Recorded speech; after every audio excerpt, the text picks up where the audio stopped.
Bonjour, chers amis auditeurs et auditrices. Hervé Chezeville à l'antenne, heureux de vous retrouver pour notre rendez-vous hebdomadaire Panorama Info. Avant de commencer, je recommande à nos auditeurs de se munir d'une carte du Maroc avant d'écouter mes propos. Car récemment, Ceuta a fait la une de l'actualité internationale. Dans la nuit du 16 au 17 mai dernier, des milliers de Marocains, des Marocains je précise bien, pas des migrants subsahariens, mais des Marocains, donc des milliers de Marocains ont traversé à la nage ou à pied la frontière entre le Maroc et l'Espagne. Ils étaient plus de 8000, dont beaucoup d'hommes jeunes, des femmes et des mineurs, adolescents, parfois même des enfants. Pour nombre de téléspectateurs français ou européens non espagnols, ce fut l'occasion de découvrir l'existence de ce petit territoire espagnol frontalier du Maroc, Ceuta. Je vais donc revenir aujourd'hui sur Ceuta pour tenter d'expliquer l'origine de cette incongruité politique et géographique. Qu'est-ce donc que Ceuta ? Le nom de cette ville espagnole vient du latin septem fratres. Elle s'appelait Abila dans l'Antiquité et les Berbères et les Arabes la connaissent jusqu'à nos jours sous le nom de Ceuta. Tout d'abord, Ceuta est une ville qui, de nos jours, compte 85 000 habitants. Il s'agit d'une très ancienne cité dont l'histoire remonte à l'Antiquité. Une histoire fort mouvementée, comme vous allez vous en rendre compte. Commençons par situer Ceuta géographiquement. La province espagnole la plus proche de Ceuta est celle de Cadix, distante de 15 km seulement, de l'autre côté du détroit de Gibraltar. Le territoire britannique de Gibraltar est d'ailleurs juste en face de Ceuta, plein nord, à 18 km au-delà de la mer, laquelle mer est encore la mer Méditerranée et pas encore l'océan Atlantique. On l'aura compris, Ceuta se trouve donc sur le continent africain, dans son extrémité septentrionale. Le territoire actuel de Ceuta est constitué de deux parties distinctes. La partie ouest, la plus petite, est une ancienne île qui forme la péninsule d'Almina. Elle est rattachée au continent par un isthme étroit qui constitue le port de la ville, un peu comme c'est le cas à Lise ou à Île-Rousse en Corse. La partie continentale du territoire est plus vaste. Le territoire actuel de la ville espagnole s'étend sur une superficie totale de 18 km² et demi, légèrement inférieure donc à celle de la ville de Bastia. La densité humaine y est très élevée de nos jours, 4 551 habitants au kilomètre carré. Le point culminant, qui se trouve dans la partie presque insulaire, est le Monte Acho, qui s'élève à 198 mètres au-dessus du niveau de la mer. La ville de Ceuta fut fondée par les Phéniciens au 7e siècle avant Jésus-Christ. Elle fut ensuite conquise par les Grecs phocéens, qui la nommèrent Hepta Adelphoi. À partir de 319 avant Jésus-Christ, la ville devint carthaginoise. Les Numides profitèrent de la défaite carthaginoise face aux Romains pour l'occuper en 201 avant Jésus-Christ. Les Berbères de Maurétanie en prirent le contrôle en 47 avant Jésus-Christ, avant que l'empereur Caligula ne l'intègre à l'Empire romain en l'an 40 de notre ère. Ceuta resta romaine jusqu'aux grandes invasions qui mirent fin à l'Empire. La ville connut une parenthèse vandale à partir de 429, puis byzantine en 534. En 624, Ceuta fut annexée au royaume wisigoth ibérique, jusqu'à la conquête musulmane omeyyade de 709. La dynastie des Idrissides, qui fonda ce qui allait devenir l'État marocain, s'en empara en 789. La ville fut prise par le calife Abdelrahman III de Cordoue en 931. En 1061, le wali, c'est-à-dire le gouverneur, de Tanger et Ceuta, proclama l'indépendance de sa province.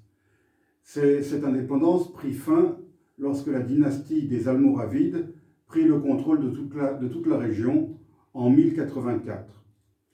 Ceuta fut prise en 1147 par le sultan almohade du Maroc quand il conquit tout le Maghreb ainsi que la moitié sud de la péninsule ibérique.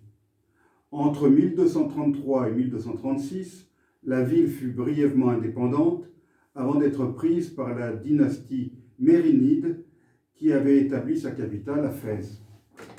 10 ans plus tard, Ceuta passa sous le contrôle de la dynastie Hafside de Tunis, qui fut expulsée en 1249. Ceuta prêta alors allégeance au sultan de Fès. En 1305, la ville fut prise par le royaume nasride de Grenade, puis reprise par le sultan de Fès en 1309. Les troupes du roi du Portugal prirent Ceuta en 1415.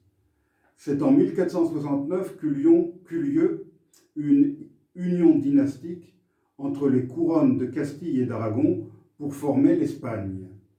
En 1492, la Reconquista s'acheva avec la chute du royaume de Grenade et, pour Ceuta, la menace musulmane en provenance du nord du détroit de Gibraltar prit fin.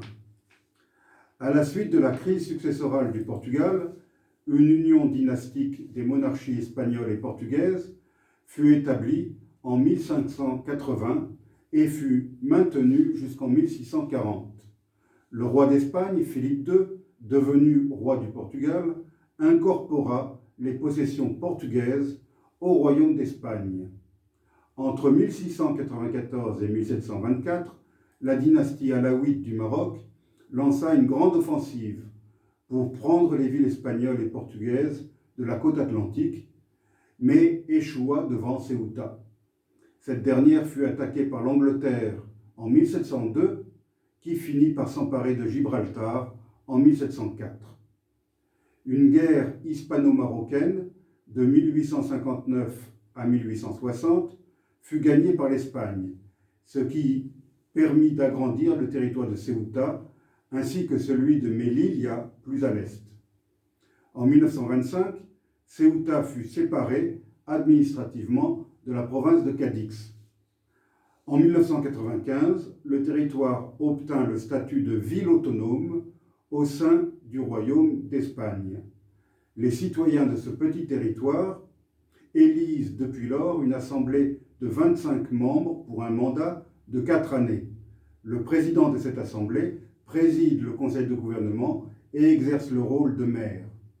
Ceuta, comme Melilla, fait partie de l'Union européenne. En 2007, les souverains espagnols, Juan Carlos Ier et la reine Sofia, effectuèrent, à la grande fureur du Maroc, une visite historique à Ceuta et Melilla. De nos jours, la population compte 45% de musulmans qui parlent l'arabe céutien, le Darija, en plus de l'espagnol, qui est la langue officielle et qui est parlée par toute la population.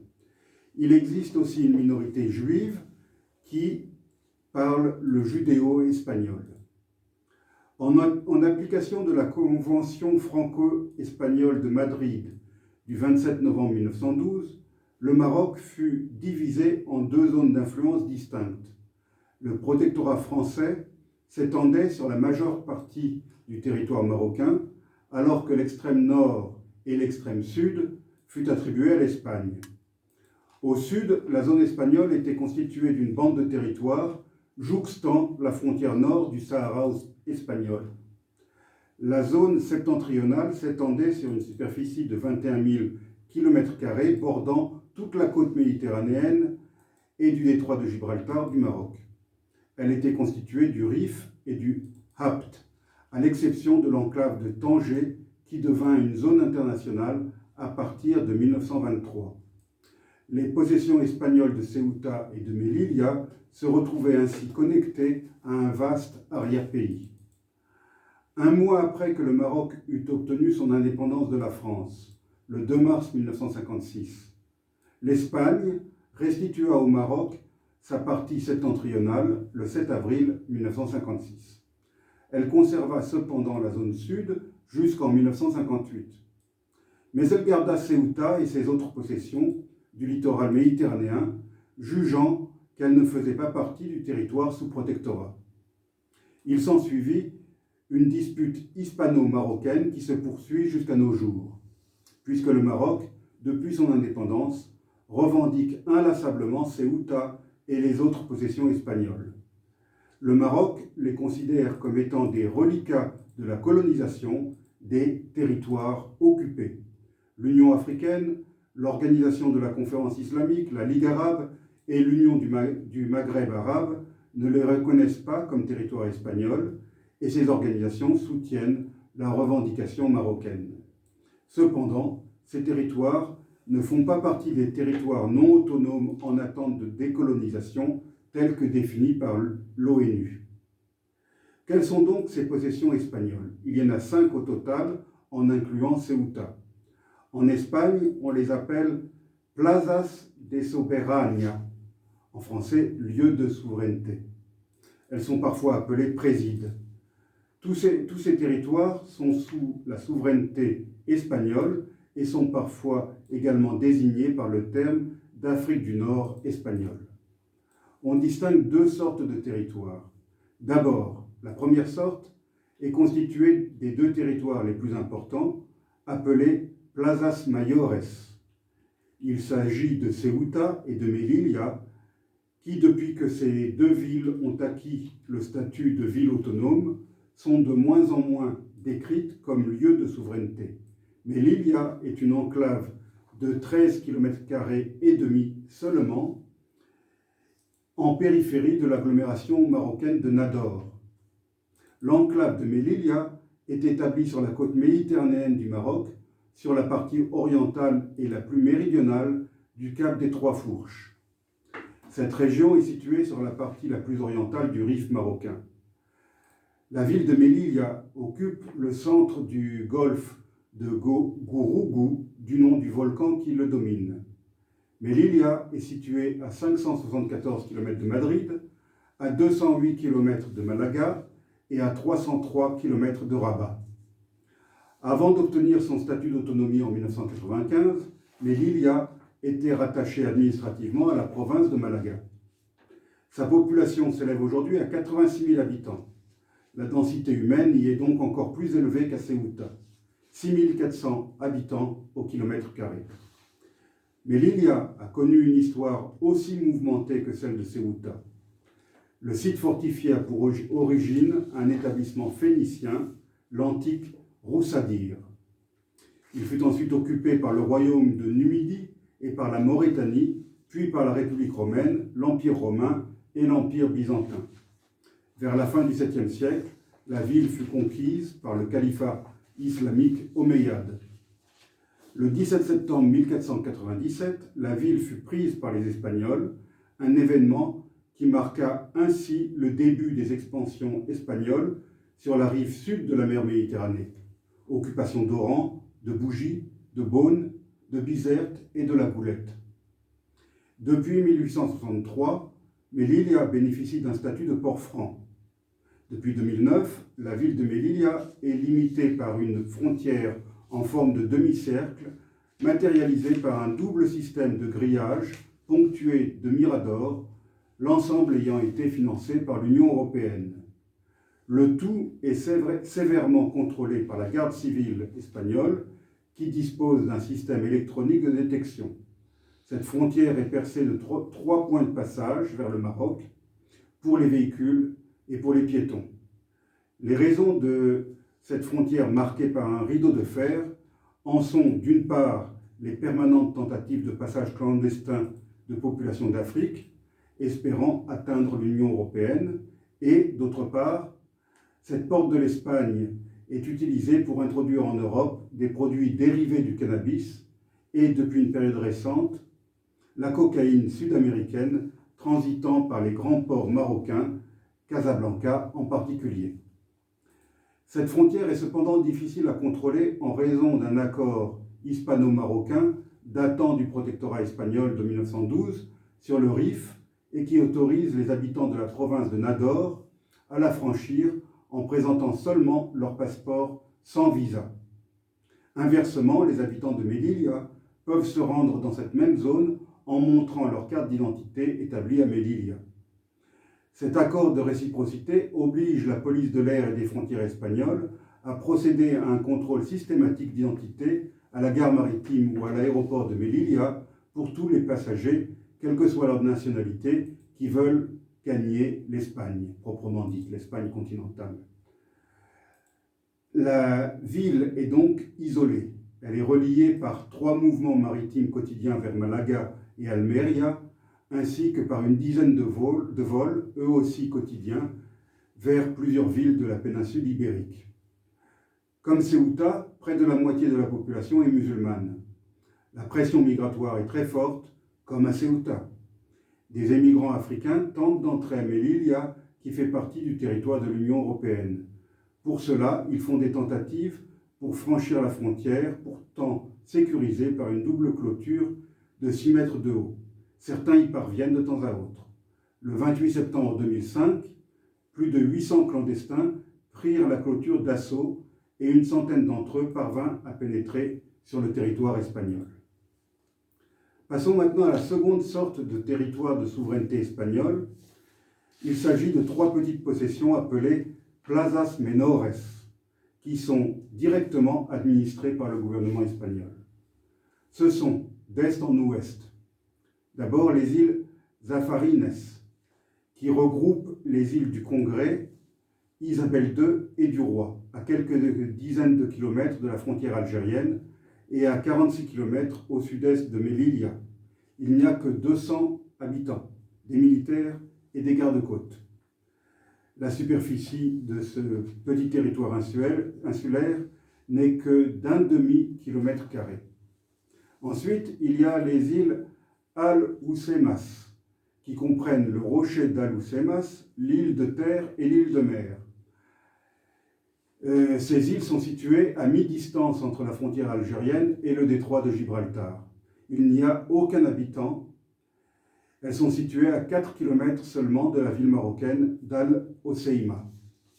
Enfin, un peu plus à l'ouest, il y a le rocher de Vélez de la Gomera, situé à 117 km au sud-est de Ceuta et à 260 km à l'ouest de Melilla. D'une superficie de 1,9 hectares seulement et d'une altitude maximale de 87 mètres, on la qualifie parfois de presqu'île car elle est actuellement reliée au continent par un étroit banc de sable de 85 mètres de long. Il y a 350 habitants, des militaires et des civils.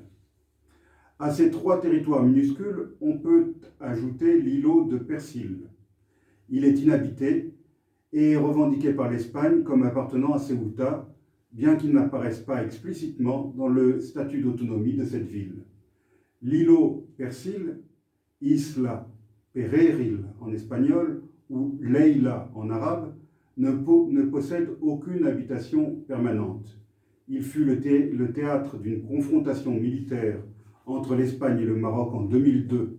Le problème fut résolu après une médiation américaine et aucun des 2 pays n'est aujourd'hui autorisé à avoir une présence militaire sur cet îlot.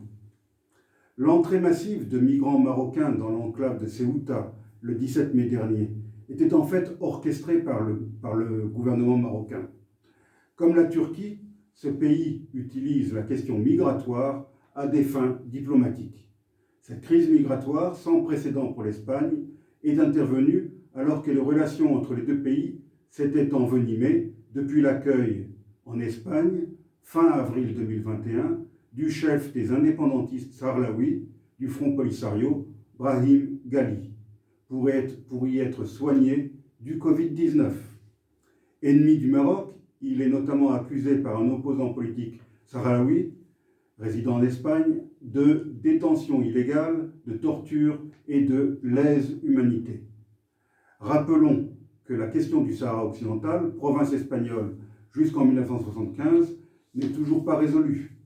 À la suite de la marche verte de cette année-là, il a été annexé par le Maroc.